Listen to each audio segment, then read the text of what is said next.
Regina e eu faço parte desse grupo de 13 psicólogos e psicanalistas que coordenaram esses encontros mensais através do Instituto Tempos Modernos, e para todos aqueles que se interessam por ouvir e falar, né, nesses temas e tantos outros que nos afetam na nossa época e que fazem parte do nosso dia a dia.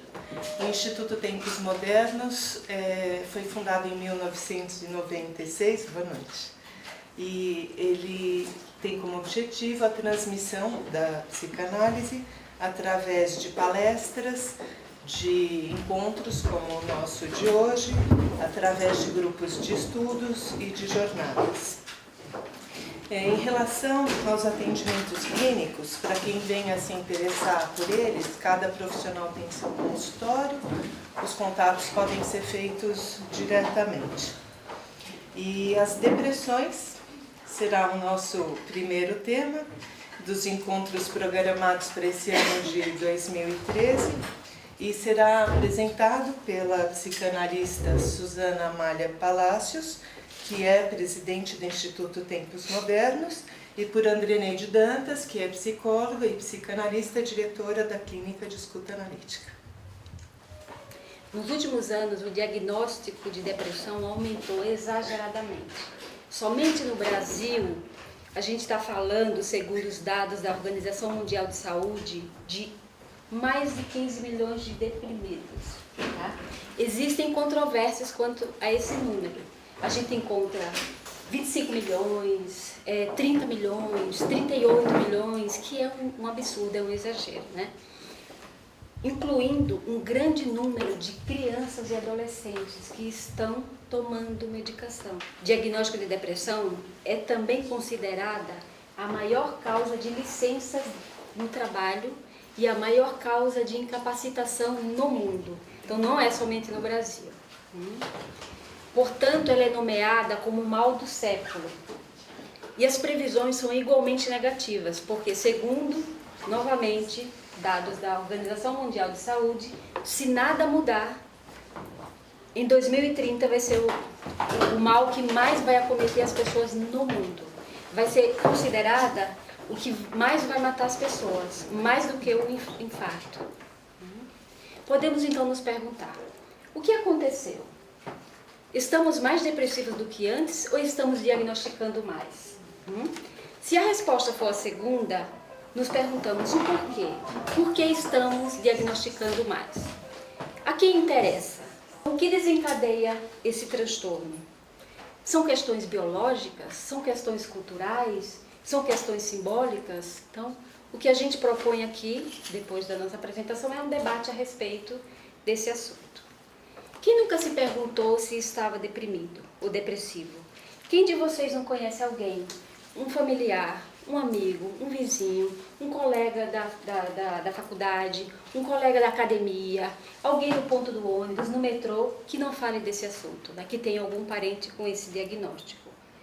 O remédio que é receitado para esse paciente tem um efeito colateral muito maior, mais danoso do que o sintoma que o paciente vinha sentindo. Sim, pior emenda que o consoneto. Sim, isso mesmo. A questão aqui nossa hoje não é dizer se a medicalização é ou não necessária, porque a gente sabe que em alguns casos ela se faz necessária. Muitas vezes, para o paciente poder levantar da cama e ir até o consultório do psicanalista, ele precisa de uma medicação, tá? Tal é o transtorno que ele sente, tal é a apatia, a falta de energia que faz com que ele não levante da cama. Então, um medicamento que faz com que o sujeito tenha uma alteração química cerebral, faz com que ele se sinta com o seu humor alterado e tenha condições de levantar da cama, então, nesse caso, sim, é indicado, né? Mas por que hoje se tem acreditado e propagado nos mais diversos meios de comunicação que o estado depressivo é resultado de uma alteração químico-cerebral e não resultado do que está acontecendo na vida daquele sujeito, daquela pessoa? Por que acreditar que os mal-estares de sofrimento psíquico tem relação somente com a bioquímica do cérebro, reduzindo assim o corpo do sujeito a um corpo orgânico, apartado de sua fala e de suas emoções. Nessa vertente, a vida dos pacientes interessa quase nada, né? E vocês sabem como é feito o diagnóstico, né? Rapidinho. Mas não para nós psicanalistas, que nos ocupamos daqueles sujeitos que sofrem e não do transtorno do sujeito. Nos interessamos por sua história de vida, sua infância. Em análise, queremos ouvir o que cada um tem a dizer sobre o que os afeta. O que importa é o que cada um tem a dizer sobre a sua angústia, seus conflitos, decorrente de tudo isso que eu estou falando, e de como se sente em relação ao que ouviu dos seus pais, como está afetado por sua história familiar, enfim, quais são e quais foram os acontecimentos que marcaram sua subjetividade. Os pacientes que vêm com esse diagnóstico de depressão geralmente apresentam uma dificuldade para falar, tá? Tem um dizer monótono e repetitivo. Dizem o quê? Que não encontram sentido na sua vida. Se depreciam, não dão valor para o que lhes acontece, não dão valor para o que eles fazem. São sujeitos que se sentem humilhados e sentem muita culpa. E por que tanta culpa, né? Culpa por não terem feito coisa melhor da sua vida. Então, culpa por não terem escolhido a carreira que queriam, ou por terem feito somente aquilo que o cônjuge queria, ou porque teve que cuidar dos filhos. Enfim, sempre o outro está em primeiro lugar. O paciente foi, ao longo do tempo, tá? Porque a depressão ela não se instala assim, de um dia para o outro, alguém foi renunciando ao longo do tempo ao seu desejo, ao que ele queria fazer, a ponto de não conseguir levantar da cama. Esses pacientes relatam que se arrastam ao invés de andar. Algumas falas de alguns pacientes, né, que coincidem é que eles sentem como se tivessem bolas de ferro no pé, algo que os impossibilita. Presos, né? Isso. Algo que os impossibilitam de avançar. Nesses relatos encontramos o quê? Uma inibição radical do desejo. Esse paciente cedeu em suas palavras e, consequentemente, em seus atos. E o que os pacientes descobrem em análise?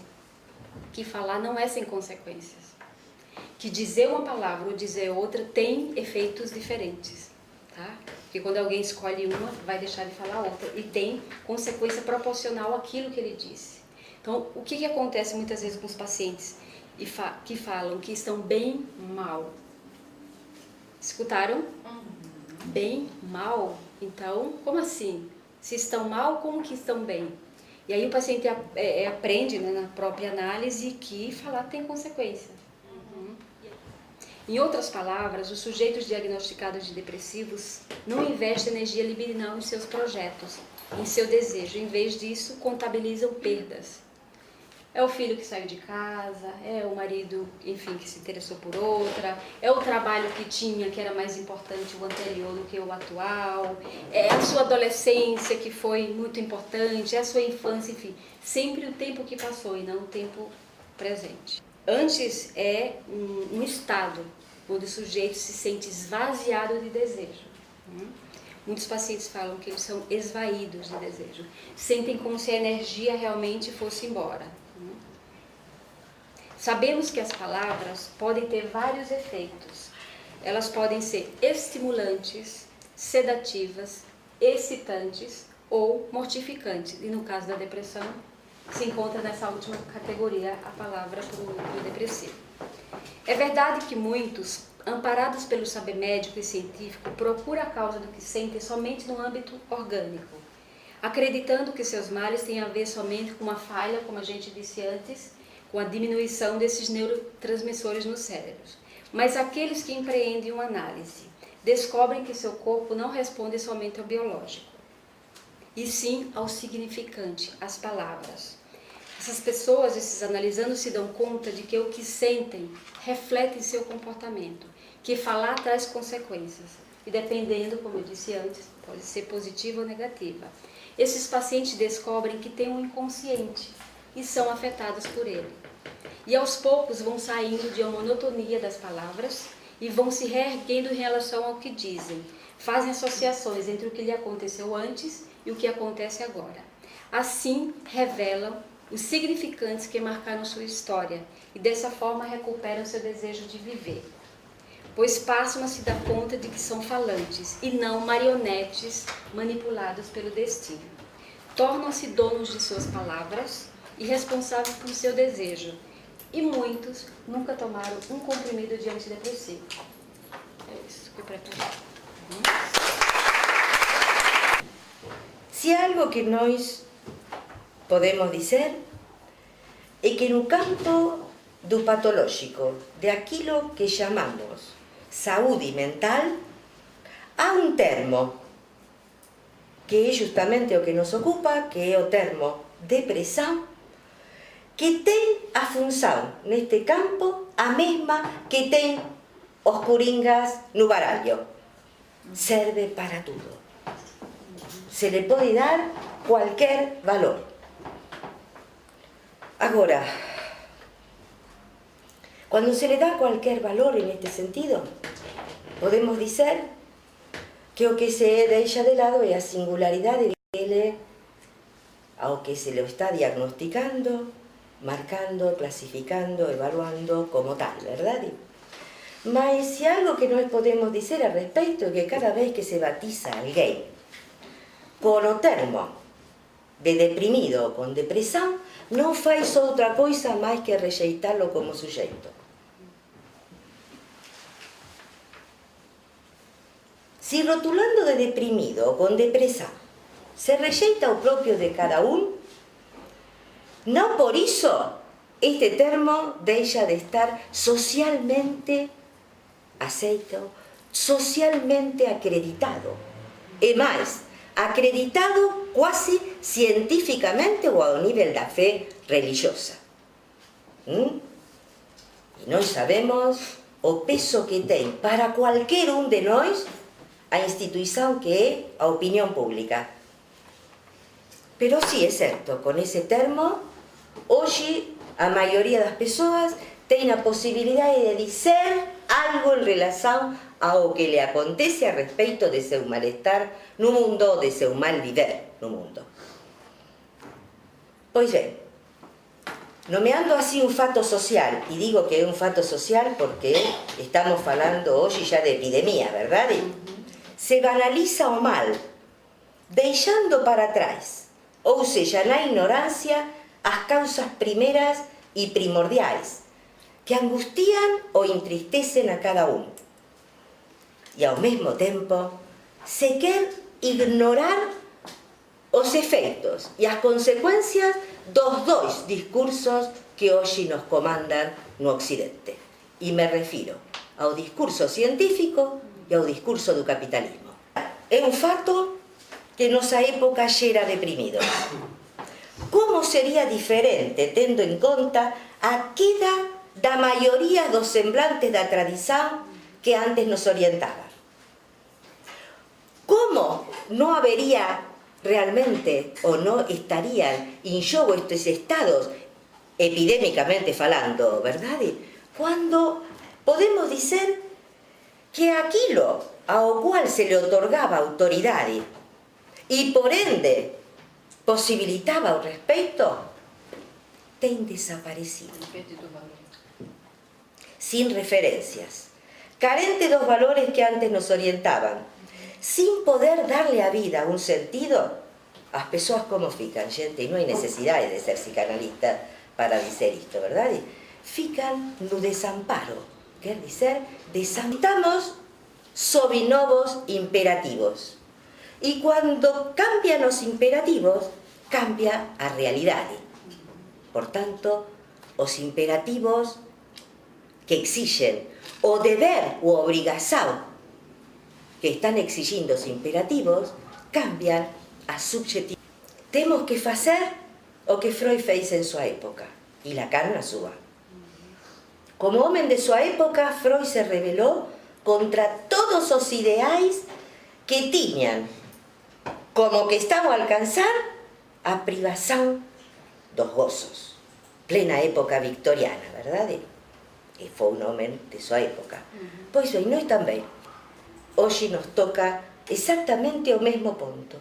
Nós temos que tamén dizer, non gosto da palavra denunciar, dizer que os ideais que nos comandan hoxe tamén son nocivos, tamén producen sintomas inhibisores e angustiantes. Estes imperativos enchen nosos ouvidos e nosos ollos. Poderíamos falar perfeitamente de unha polución visual e auditiva.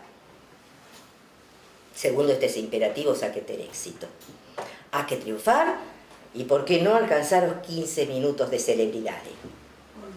E se isto non acontece, corremos o risco, se alguén llora e aos 5 minutos ríe, o faz inversa, corre o risco realmente de ser tratado en cualquier momento de fraco e, por tanto, deprimido. E todos estes estados que hoxe se encontran, estes estados era o que les acontecía aos monxes nos monasterios. Jamais se pensou que isto era da orden orgánica, genética, biolóxica, anatómica, fisiolóxica ou neuroquímica, como vocês queran. Non. Para eles, o que chamaban de tristía e acería era un pecado, unha falla moral. E a consecuencia que ten isto de reducir a tristeza ou de reducir a angustia ou o desamparo, ás veces, reducilas a unha questão orgánica, isto ten un efeito económicamente para os suxeitos catastrófico, porque non se trata de outra coisa máis que de retirarle a subjetividade. Cando se le retira a alguén a responsabilidade, se dice que non pode responder, verdade? Responsabilidade vem de resposta. Se le retira a responsabilidade e se reduz a cualquier a unha máquina ou a un organismo. É simplemente viver para saber que a angustia ou a tristeza eclode depois dun golpe do destino, verdade? Estes sofrimentos, estas dores do espírito, non son ninhuma doença orgánica. Son efeitos de culpas inconscientes, de unha agresividade que se voltou contra o propio suxeito, son efeitos de un luto non realizado, de alguna miseria, de alguna impotencia, sella que for. Os estados depresivos, entón, son como os iceberg. Só mostran un humor de superficie que nada dicen de causas primordiais. Que poderían facer os medicamentos con a culpa, a agresividade ou o luto non realizado? Que non deixarán de existir na medida en que as causas primeras non sexan sabidas. Pois as causas primeras se pode chegar falando.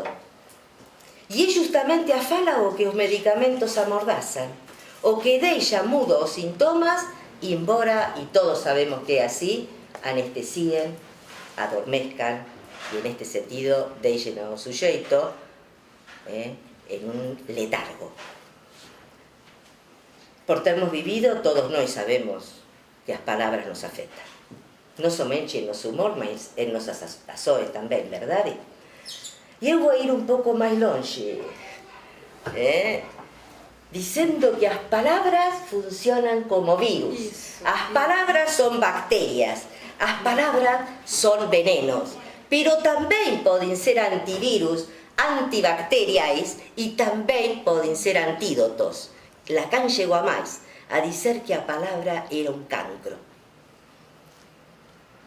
Hoxe está de moda deixarse tratar como animais, reducidos a un organismo biolóxico ou a máquinas. As dúas questões exoneran de cualquier responsabilidade. Cuando se afirma, por ejemplo, y se acredita que se sofre de una síndrome, de una injusticia na natureza, sella genética, de neurotransmisores, un déficit químico o hormonal, se deixa de lado a historia, quer dizer, o vivido, o sofrido, o desejo, o gozo de cada un. Son os novos cantos das sereias. Vamos a ver como facemos, verdade? Eu penso que non é unha boa tamparse as orellas con cera como fez Ulises. Pero son os cantos das sereias do cognitivismo, do comportamentalismo e das neurociencias, que non faltará moito para construir un novo home, un home neuronal, o homem bioquímico, verdade? Pero será un homem que terá perdido súa humanidade.